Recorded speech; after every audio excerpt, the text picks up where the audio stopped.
반갑습니다. 이보다 조금 더 알 뿐입니다. 유체의 점성에 대해서 알아보도록 하겠습니다. 뉴턴의 점성 법칙에 대해서 알아보도록 하겠습니다. 두 개의 평판 사이에 유체가 있고, 아래 평판은 고정이 되어 있고, 위쪽 평판을 힘 P라는 힘 P로 잡아 당겼을 때 유체는 변형을 하게 될 건데, 그런데 아래쪽 부분에 평판, 고정 평판 부분에는 노 슬립 컨디션에 의해서 A점은 이동을 하지 않고 B는 B 프라임으로 이동을 했다라고 하고, 그때 이동 거리를 델타 A라고 하겠습니다. 이때 이 평판에 유체와 닿는 부분에 유체의 저항력에 의해서 힘이 또 발생을 하게 되는데, 힘 P와 반대 방향으로 힘은 발생하고, 그 힘의 크기는 전다 능력 타우 곱하기 유체와 닿는 평판의 면적 A로 A만큼의 저항력이 발생을 한다라고 보시면 되겠습니다. 그리고 유속 분포를 살펴보면 뉴턴의 점성 법칙은 뉴턴 유체에 대한 법칙이라고 보시면 되겠고, 따라서 이러한 선형적으로 유속이 분포를 한다라고 보고, 또한 유속 U는 어떤 이 평판 사이에 높이를 우리가 B라고 하고, 그때의 어떤 좌표축을 Y라고 했을 때, 이 Y에 따라서 값이 변하기 때문에 Y에 대한 함수라고 할 수가 있겠습니다. 선형적으로 변하기 때문에 U는 기울기가 B분의 라지 U라고 할 수 있고, 따라서 U는 여기는 UY 나누기 B라고 되어 있는데, B분의 U 곱하기 Y로 된 함수식이라고 할 수가 있겠습니다. 그리고 이 각도 변화 델타 B가 아니고 델타 베타를 델타 베타가 아주 미소하다라고 하면 우리가 탄젠트 델타 베타로 근사를 할 수가 있고, 탄젠트 델타 베타는 B분의 델타 A이기 때문에, 따라서 델타 베타는 B분의 델타 A가 되겠습니다. 또한 속도, 이 평판에 바로 접촉한 부분에 유체 유속을 우리가 라지 U라고 했을 때, 라지 U는 결국 속도이기 때문에 우리가 속도의 정의에 의해서 델타 A만큼 어떤 델타 T라는 시간 동안 델타 A만큼 이동을 한 것이기 때문에, 따라서 U는 델타 T분의 델타 A인데, 델타 A에 대해서 정리를 하면 속도 U 곱하기 델타 T가 되겠습니다. 그리고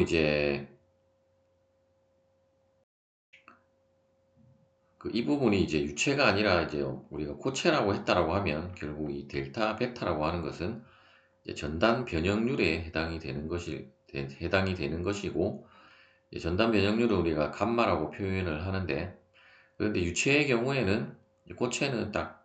B 프라임만큼만 이동을 하고 더 이상 이동을 하지 않는데, 그런데 유체는 계속적으로 연속적으로 변하기 때문에 다음과 같이 감마 다시라고 하는 스트레인 레이스를 우리가 고려를 한다라고 보시면 되겠고, 스트레인 레이스는 시간이 포함된 시간에 대한 어떤 미분 값이라고 보면 되고, 따라서 델타 t가 0으로 가는 델타 t분의 델타 베타라고 했는데, 결국 이 부분이 어떤 미분이라고 할 수 있고, 여기는 레이트 오브 시어링 스트레인이라고 했는데, 그냥 시어 스트레인 레이시라고 보셔도 되겠습니다. 또한 이제 감마 닷이라고 하는 것은 앞서 우리가 이제 이 유도한 식을 사용을 해서 델타 베타는 B분의 델타 A였기 때문에 이제 그 값을 이제 델타 베타 대신에 대입을 하고 다시 이제 델타 베타의 델타 A 대신에 이제 U의 델타 T를 대입을 하면 결국 식은 이제 B분의 U로 바뀌게 되고 그리고 이제 이 속도 분포에 있어서 결국 B분의 U라고 하는 것은 그 선형적으로 변하는 이제 속도 그래프에서 이제 기울기 값이기 때문에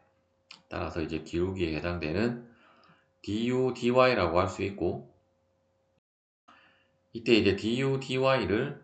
그 velocity gradient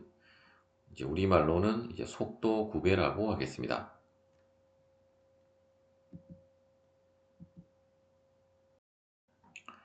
이 전단 그 스트레인 레이슨 뭐 우리나라 책에는 뭐 전단 변형률 속도라고도 하는데 어쨌든 이 레이시 들어가면 이제 시간의 개념이 포함이 된 거라고 할 수 있고 결국 이제 이 시간에 따라서 이 각도 변화라고 하는 것은 결국 이제 이 힘 P가 이제 더 그 커질수록 각도 변화도 커지고 또한 이제 힘 P가 커진다라고 하는 것은 이 타우도 결국은 커지는 것이기 때문에 따라서 이제 타우와 그 감마닷 사이에는 이제 비례관계가 있다는 것을 알 수 있고 다시 감마닷은 앞서 우리가 이제 du, dy로 유도를 했었기 때문에 다시 타우는 이제 속도 9배에 비례를 하고 결국 이제 이 비례식을 이제 등식으로 성립하게 하는 그 물리량이 이제 그 점성이라고 하는 이제 유체의 특성을 나타내는 이제 점성이라고 보시면 되겠습니다. 혹은 뭐 점성 뭐 계수라고 하는 책도 있는데 어쨌든 이제 이 점성 뮤라고 보시면 되겠고 따라서 우리가 타우라고 하는 것은 우리가 고체에 있어서는 이제 G 감마라고 했었는데 이제 재료역학에서는 이제 전단 응력은 이제 전단 탄성계수 G 곱하기 전단 변형률 이제 감마라고 했는데 우리가 유체에 있어서는 이제 유체의 점성 곱하기 이제 전단 변형률 속도 이제 감마 닷이라고 보시면 되겠습니다.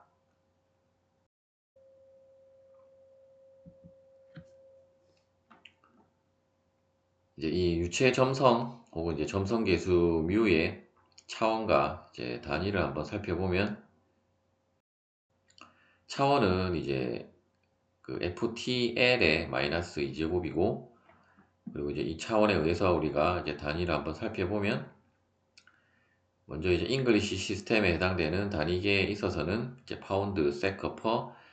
그 스퀘어 피트 그리고 SI 단위에서는 이제 뉴턴 세커 퍼 이제 스퀘어 미터가 되겠습니다. 그리고 이제 CGS 단위계에서는 이제 다인 세커 퍼 스퀘어 센티미터이고 이제 이 단위를 조금 더 간단하게 이제 라지 P로 표기하고 이제 라지 P는 이제 포아즈라고 이제 보시면 되겠습니다. 주로 이제 상용 단위는 이제 포아즈로 그 단독으로 표기를 하기보다는 이제 그 10의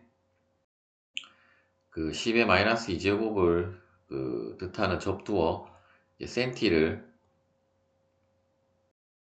그 사용해서 이제 CP로 더 많이 이제 사용을 한다라고 이제 보시면 되겠습니다. 즉 이제 센티 포아즈로 이제 더 많이 사용을 한다라고 보시면 되겠습니다.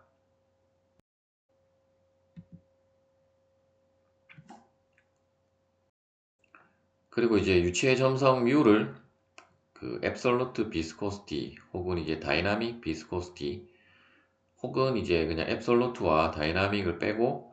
이제 viscosity라고 하겠습니다.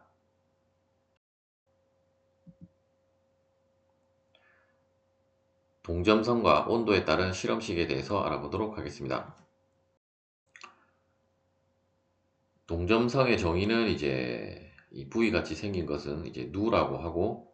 이제 누는 이제 점성 계수 뮤 나누기 이제 밀도로 정의가 되는 이제 물리량이라고 할 수가 있고, 이제 동점성은 이제 키네매틱 비스코시티라고 하겠습니다. 이제 밀도가 나눠졌기 때문에 일반적으로 이제 점성 같은 경우는 이제 온도에 따라서 변하는 값이지만, 이 동점성은 이제 압력에 따라서 이제 밀도가 변하기 때문에, 따라서 이제 압력에 따라서도 이제 변하는 값이라고 보시면 되겠습니다. 이 동점성에 대한 이제 우리가 차원과 단위를 한번 살펴보면, 차원은 이제 L제곱 나누기 T로 된 이제 차원을 가지고, 이제 여러분들이 이제 동점성이 아니고 이제 이 점성 계수에 대한 그 차원을 알고 있고, 이제 로에 대한 차원도 알고 있기 때문에 이제 대입을 해서 그 차원을 이제 계산을 해보면 이제 다음에 차원이 나온다는 걸 알 수 있고, 따라서 이제 우리가 차원을 그 계산을 했다라고 하면, 이제 차원에 의해서 이제 먼저 영미 단위계에 있어서는 단위가 이제 그 제곱피트 퍼 세크이고, 이제 SI 단위계에서는 이제 제곱미터 퍼 세크, 그리고 이제 CGS 단위계에서는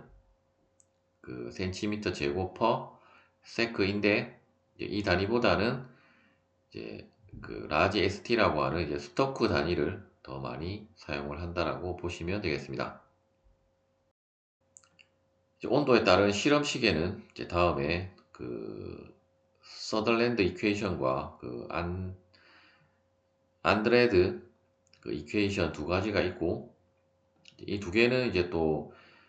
기체에 따라 기체와 액체로 나눠진 그 실험식이기 때문에 이제 구별을 해서 이제 사용을 해야 된다라고 보시면 되고, 어차피 뭐 이름이 틀리니까 뭐 구별을 해서 사용을 하시면 되겠고, 먼저 이제 서덜랜드 이퀘이션은 이제 가스, 즉 이제 기체에 그 사용되는 이제 온도 실험식이라고 할 수 있고, 이때 이제 T는 절대 온도가 들어간다라고 보시면 되고, C와 S는 어떤 이제 실험식에 의해서 그 실험에 의해서 이제 결정되는 이제 상수라고 보시면 되겠습니다. 그 아래 수식도 이제 여기에 이제 T는 절대 온도이고, 이제 E는 그 자연상수 E라고 보시면 되겠고, 이제 D와 B는 마찬가지로 이제 실험에 의해서 결정되어지는 상수라고 보시면 되겠습니다. 그리고 이제 그 다이나믹 비스코시티, 우리가 앞서 살펴본 이제 점성 같은 경우는 이제 액체와 기체가 이제 다른 거동을 보이는데, 이제 이 수평축은 이제 온도에 대한 축이고, 이제 이 수직축은 이제 앞서 살펴본 이제 점성에 대한 축이라고 할 수 있고, 이때 이제 뭐 물 같은 경우는 이제 대표적인 이 액체이고, 액체의 경우에는 온도가 높여지면서 점점 이제 점성은 떨어지는 것을 알 수가 있는데, 이제 기체는 이제 그 반대라고 이제 보시면 되겠고, 즉 이제 액체 같은 경우는 이제 온도가 높아지면서 이제 점점 분자 사이에 이제 거리가 멀어지기 시작하기 때문에 이제 점성이 떨어지는 거라고 할 수 있고, 이제 기체의 경우에는 이제 원래부터 이제 그 분자 사이에 거리가 멀었는데, 그런데 이제 온도가 올라가면 그 분자의 이제 운동 에너지가 커지기 때문에, 따라서 이제 분자의 운동이 활발해짐으로 따라서 이제 그 충돌 횟수가 더 잦아지기 때문에 이제 점성이 더 갈수록 온도가 높아질수록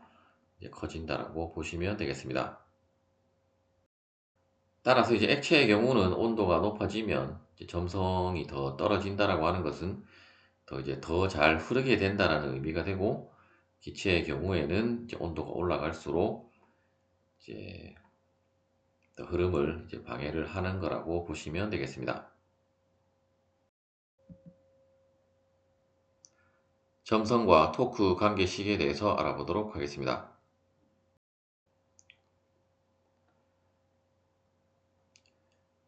이제 그림에 보시는 것처럼 어떤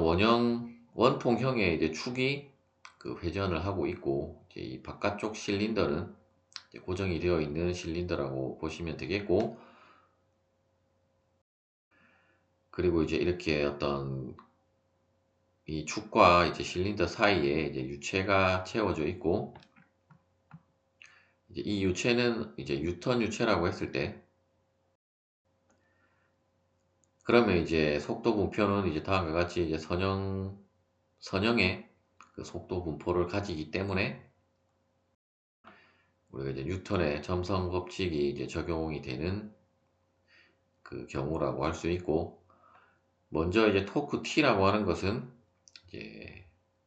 어떤 이제 이 축의 접선력 F 곱하기 이 축의 반지름 R이라고 할 수 있고, 그리고 이제 이 축의 이제 접선 속도, 이제 가장 큰 속도, 이제 이렇게 접해서 있는 이 속도를 우리가 V라고 하면, 결국 이 V라고 하는 것은 이 회전축의 각 속도를 오메가라고 하면 이제 오메가 곱하기 이제 축의 반지름 R로 정의를 할 수가 있을 것입니다. 또한 이제 각 속도 오메가는 이제 2파이, 여기는 뭐 n 도트라고 되어 있는데 뭐 그냥 n으로 표현을 하는 데도 있고, 어쨌든 이제 n은 이 rpm이라고 이제 보시면 되겠습니다. 즉 이제 분당 회전수라고 할 수 있고, 그리고 이제 대부분의 경우 이제 속도의 단위가 이제 초로 들어가기 때문에, 이제 시간의 단위가 초로 들어가기 때문에 엄밀하게는 60분의 2파이 n으로 여러분들이 생각을 하시면 되겠습니다. 그리고 이제 접선력 F라고 하는 것은 결국 이제 이 유체가 닿고 있는 부분의 전단 응력 곱하기 이 유체가 닿는 부분에 이제 면적이 되게 될 것이고, 따라서 우리가 이제 이 유체는 이제 뉴턴의 점성 법칙이 적용되는 유체이기 때문에 타우는 이제 뮤 곱하기 du dy가 되게 될 것이고, 그리고 a는 이제 이 축의 이제 길이를 우리가 현재는 이제 단면도가 나와 있기 때문에 이제 길이를 우리가 l이라고 하면, 결국 이제 그 원통의 이제 옆면의 이제 건널비이기 때문에, 따라서 a는 2파이 rl로 정의를 할 수 있고, 또한 이제 속도급의 du dy는 결국 이쪽 부분에 그 길이를 l이라고 하면, 이제 그 스몰 l이라고 하면 이제 l분의 v와도 이제 같기 때문에, 따라서 f는 일단 이제 뮤 곱하기 a 곱하기 l분의 v이고, 이제 a 대신에 이제 이 값을 대입을 한 것이 이제 f라고 할 수가 있을 것입니다. 따라서 우리가 이제 f에 대한 것을 유도를 했기 때문에, 따라서 이제 f에 대한 값만 대입을 하면 되고, 따라서 이제 토크 t라고 하는 것은 결국 이제 f 곱하기 r이고, 따라서 이제 그 뮤 곱하기 l분의 2파이 r 세제곱 그 오메가 l이고, 이제 오메가 대신에 이제 2파이 n 닷을 대입을 하면, 이제 그냥 대입을 하기보다는 여러분들은 항상 이제 60분의 2파이 n이라고 생각을 하고, 이제 v의 단위가 그 분의 단위 미닛으로 주어지지 않고 이제 미터 퍼 세크라든지 어쨌든 초 단위로 주어지기 때문에, 그냥 여러분들이 환산하기 쉽게 오메가도 60분의 2파이 n으로 그 암기를 해서 이제 대입을 하시면 되겠습니다. 따라서 이제 t는 뭐이 식으로 여러분들이 계산을, 오메가 각속도가 주어졌으면 이제 이 식으로 계산을 하시면 되고, 만일에 다음에 문제가 아니고 이제 그림에 보시는 것처럼 RPM으로 주어졌다고 하면 이제 이 공식을 활용해서 토크 T를 구하든지, 혹은 T가 주어졌으면 대부분 이제 또 점성 뮤를 이제 구하라고 하는 문제가 많기 때문에, 이제 그 뮤에 대해서 이제 그 토크 T가 주어졌다고 하면 이제 그 점성 계수 뮤에 대해서 이제 계산을 하시면 되겠습니다. 예제를 풀어보도록 하겠습니다. 그림에 보시는 것처럼 이제 앞서와 다르게 이제 이 경우는 이제 두 개의 어떤 평판이 이제 고정이 되어 있다라고 보시면 되겠고, 그때의 이제 속도 분포는 이제 다음과 같은 속도 분포를 가지고, 따라서 이제 앞서는 우리가 선형이었지만 이제 이 경우는 뭐 엄밀하게는 비선형이지만 이제 속도 분포식이 이제 주어졌기 때문에 일단 우리가 뉴턴의 그 점선 법칙을 이제 활용을 해서 일단 이 바닥면의 그 전단 응력의 크기와 방향을 계산을 해 보도록 하겠습니다. 일단 좌표축은 이제 이 평판 사이에 딱 중심 부분을 이제 원점으로 해서 이제 위쪽으로 가면 그 플러스, 이제 아래쪽은 이제 마이너스로 이제 정의가 되는 거라고 보시면 되겠고, 먼저 이제 바닥면에 우리가 전단 응력을 구해야 하기 때문에 일단 속도 분포를 속도 구배를 이제 먼저 계산을 해야 될 것이고, 그리고 이제 전단 응력은 이제 뮤의 du dy라고 하는 이제 이 뉴턴의 그 점선 법칙을 활용을 해서 계산을 해 보도록 하겠습니다. 먼저 속도 구배 du dy는 결국 이 식을 이제 y에 대해서 그 미분을 하면 되고, 나머지 이제 v나 h는 이제 상수값이라고 보시면 되겠고, 따라서 이제 변수는 이제 y가 이쪽에 하나밖에 없기 때문에 일단 이제 1-에서 이제 1 부분에 해당되는 것은 이제 소거가 되게 되고, 결국 이제 이거 곱하기 뒷부분만 하면 되는데, 일단 h 제곱도 상수이기 때문에 이제 2h 제곱 분의 이제 3v로 빼고, 그리고 이제 y 제곱을 y에 대해서 미분하면 이제 2y이기 때문에 따라서 du dy는 마이너스 3vy 나누기 이제 h 제곱이 되겠습니다. 이때 이제 바닥면에 대한 전단 응력이기 때문에 이제 바닥면에 대한 것은 이제 이쪽 중심을 우리가 원점으로 하기로 했기 때문에 따라서 마이너스 h가 되게 되므로, 따라서 이제 du dy는 이제 3v 나누기 이제 h가 되겠습니다. 즉 이제 바닥면에 대한 이제 속도 구배는 이제 3v h분의 이제 3v라고 할 수 있고, 따라서 이제 바닥면에 대한 전단 응력 타우는 일단 이제 점선 계수의 값은 이제 이 값으로 주어져 있고, h는 0.2인치, 그리고 평균 속도 v는 이제 2ft/s라고 할 때 주어진 값을 이제 그냥 다 대입을 하면 되고, 이때 또 유의할 것은 이제 속도는 피트인데 이제 높이 h는 인치로 주어졌기 때문에 따라서 1피트는 이제 12인치이므로 이제 거기에 대한 이제 환산값이 이제 곱해진 거라고 보시면 되겠습니다. 따라서 이제 계산을 해보면 이제 플러스 14.4 파운드 퍼 피트 제곱이고, 플러스가 나왔기 때문에 이제 전단 응력의 방향은 이 유속의 방향과 동일한 이제 이쪽 방향이라고, 즉 이제 이 화살표와 동일한 방향이라고 보시면 되겠습니다.